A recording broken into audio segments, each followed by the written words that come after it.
Egunon, edo atxaldeon, gabon, edo dena delakoa.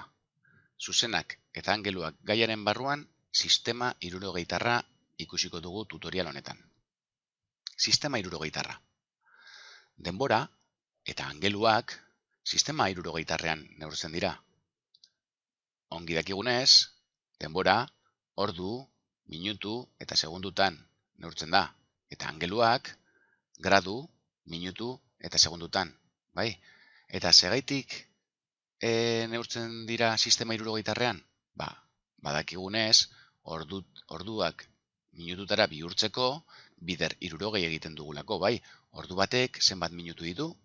Hirurogei. Beraz, orduak bider hirurogei lortzen ditugu minutuak. Eta minututatik segundutara pasatzeko ere, bider hirurogei eginda lortuko genituzke segunduak. Eta zuzenean, ordutatik segundutara pasatzeko egin dugu bider hirurogei. Hau da, bider 3600 zuzenean pasatu nahi baditugu, bai? Eta alderantzizkoa, segundutatik minututara pasatzeko, alderantzizko eragiketa egin beharko dugu, kasu honetan, zati hirurogei. Eta minututatik gradutara pasatzeko, zati hirurogei, ere bai. Eta zuzenean segundutatik gradutara pasatzeko, zati 3600. Honesegatik, esaten dugu sistema hirurogeitarrean neurtzen ditugula bai denbora, bai angeluak. Bale? Hemendik aurrera ja, denbora alde batera utziko dugu, eta angeluetan zentratuko gara gehiago, bai? Bale, orduan, angeluak sistema hirurogeitarrean bi eratan adieraz daitezke. Forma ez konplexuan, ala forma konplexuan. Bale, forma ez konplexuko adibide bat hauxe litzateke. 3,72 gradu. Zergaitita ez konplexua? Unitate bakarra agertzen zaigulako, kasu honetan graduak, bai? Hau ere, adierazi genezake minututan, 223 minutu. Hau ere, ez konplexua da, ez? Zein da agertzen den unitate bakarra kasu honetan? Minutuak. Eta azkenengo hau, 13.380 segundu, ere ez konplexua da, unitate bakarra, segunduak. Bale, eta zein litzateke forma konplexua? Unitate bat baino gehiago agertzen zaigunean. Adibidez, 3 gradu, 43 minutu eta 12 segundu. Bai, unitate bat baino gehiago daukagunean, era konplexuan adierazita dagoela esaten dugu. Bale, hau ikusiko dugu ere nola pasatzen dugun forma batetik bestera. Bai? Bale. Orduan, hasiko gara, ez konplexutik konplexura pasatzen. Honetarako adibide batzuk ikusiko ditugu. Adibide hau, 3,72 gradu. Hau ez konplexua da.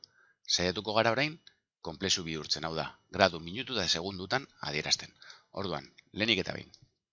Hartzen dugu, zenbakia eta zati osoa, bai, eta zati hamartarra bereiztuko dugu. Orduan, zati osoa, kasu honetan, komaren aurretik dagona, 3. Bai, 3, zer, gradu, bai? Bale. Eta zati hamartarra 0,72 bestetik, bai? 0,72 gradu, bale. Graduak, listo. Ez ditugu gehiago bihurtuko, bai? Horrek izango dira dauzkagun graduak. Baina 0,72 hau minututara pasatuko dugu, hurrengo unitatera, bai, minututara, eta horretarako bider hirurogei egiten dugu, eta ematen digu 43,2 minutu kasu honetan, bai, bider hirurogei egitean minutuak lortzen ditugulako. Bale, orain, berriro, minutu hauek, bai, bereiztuko dugu zati osoa, hau da, komaren aurretik dagoena, 43 alde batetik, 43 zer, minutu ez, kasu honetan minututan ari gara, eta beste zatia 0,2, zati hamartarra, minutu bestetik, bai. Bale. Eta zati hamartarra hau, minutuak, segundutara pasatuko dugu. Bai, 43 ja, minutu horrek gure emaitzeko bigarren zatia izango lirateke. Eta zati hamartarra hau, 0,2, segundutara pasatuko dugu. Horretarako, bider hirurogei egiten dugu. Eta honela lortzen ditugu, 12. 12 zer, minutuak biderkatu ditugunez, segundu. Eta hemen edukiko genuke gure emaitza. 3 gradu, 43 minutu eta 12 segundu. Bai, hasierako zifra hau, ez konplexua, bihurtu dugu konplexua. Bale. Goazen beste adibidetxo batekin. Kasu honetan, segunduak ditugu, bai? 263.628 segundu. eta bihurtu nahi dugu gradu, minutu eta segundutara. Kasu honetan, segunduak minututara eta gero gradutara pasatzeko zatiketak egin beharko dugu, bai, zati hirurogei, bi aldiz. Orduan, lehenengo zifra, ematen diguten lehenengo zifra, segunduak zati hirurogei egitean, lortzen dugun emaitza izango dira minutuak. Bai, zatiketa egiterakoan emaitza hau lortzen dugu. Hauen dira minutuak. Eta sobratzen zaiguna izango dira segunduak zatitzen ari garena, bai? Bale, behin zatiketa hau eginda, 48 hau, segundu hauek ja izango dira gure emaitzaren parte. Baina minutu hauek ere zatituko ditugu berriro, bai? Zati hirurogei lortzeko graduak. Orduan, jartzen ditugu hemen berriro, minutuak, eta egiten dugu zati hirurogei. Orduan, lortzen dugun emaitza, zati hirurogei ditugunez minutuak, izango dira graduak. Eta sobratzen zaizkigunak izango dira minutuak. Eta hemen dira edukiko genuke emaitza osorik. Graduak, minutuak eta segunduak. Beraz, 73 gradu, 13 minutu eta 48 segundu. Eta azkenengo adibide bat. 340,2 minutu. Bale, az gaitezen, zifra hau, hamartarrak dituenez, bereizten alde batetik zati osoa, 340, kasu honetan, minutu, eta bestaldetik zati hamartarra, 0,2 minutu. Bai? Bale, 340 minutu, bai, minutu asko dira, 60 baino gehiago, beraz gradutara pasa daitezke. Bai, nola? Zati 60 eginda.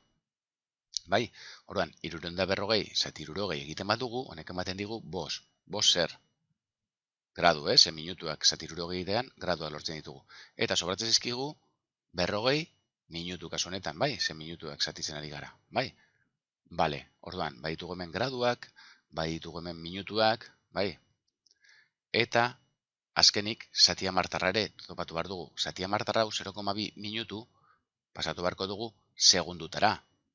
Nola lortzen dugu? Bider 60 eginda, eta honek ematen dizkigu 12 segundu. Beraz, badaukagu hemen emaitza, gradu, minutu eta segunduak. Izango lirateke 5 gradu, 40 minutu eta 12 segundu. Bale, hori ikusita orain alderantzizkoa egingo dugu. Konplexutik ez konplexura. Orduan, demagun ematen digutela zenbaki konplexu hau, bai? 5 gradu, 16 minutu eta 16 segundu. Eta eskatzen digute minututara pasatu behar dugula dena, bai? Bale, orduan, joango gara zifra. Dena, zifra bakoitza, minututara pasatuko dugu, eta gero guztien batuketa egin. Baina guazen apurka adibidez. 5 gradu, minututara pasatzeko, graduak minututara pasatzeko, bider 60 egiten dugu, eta behitugu 300 minutu direla. Hori, lehenengo zifra. 16 minutu, minututaren dagoenez, dagoen moduan usten dugu. Eta 16 segundu. Hau, segunduak minututara pasatzeko, zati egin behar dugu, zati 60. Beraz, 0,6 minutu. Badaukagu dena minututan. Batuketa egiten badugu, 300 gehi 16 gehi 0,6, honek ematen digu 316,6 minutu. Bale, oso errez. Izango litzateke, zati bakoitza pasatu eskatzen diguten unitatera, kasu honetan minutura. Eta beste bat. Demaguna daukagula. 8 gradu, 15 minutu, 36 segundu. Kasu honetan, gradutan eskatzen digute, bai? Orduan, lehenengo zifra, 8 gradu. Gradutan dagoenez, dagoen moduan utxiko dugu. Bigarrena, 15 minutu. 15 minutu, gradutara pasatzeko, zati 60 egin behar dugu. Eta honek ematigu, 0,25 gradu. Eta 36 segundu. Segunduak gradutara pasatzeko, zati 3600 egin beharko dugu. Eta honek emango liguke 0,01 gradu. Orain guztiak, gradu guztiak batzen baditugu, badaukagu emaitza. 8,6 gradu alegia. Bai, 8 gehi 0,5 gehi 0,01. Bueno, hauze izango litzateke guztia, bai? Lasai, ze ariketa batzuk egingo ditugu, hau praktikatzeko, eta ikusiko duzuen, hola, errez ulertuko duzuen.